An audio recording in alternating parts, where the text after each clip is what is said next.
গণমাধ্যমে যে খবর এসেছে নুরুল হক নূর পুরোপুরি সুস্থ, সেই খবর যে সঠিক নয় সেটা আশা করি আপনারা বুঝতে পারছেন।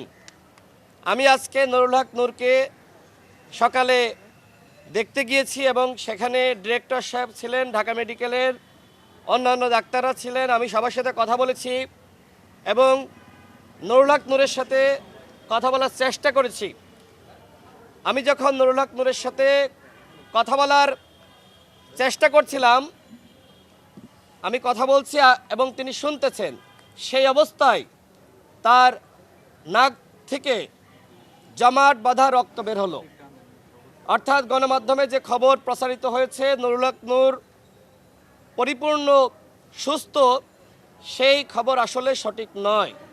নুরুল হক নূরের নাক দিয়ে এখনো পর্যন্ত ব্লিডিং হচ্ছে।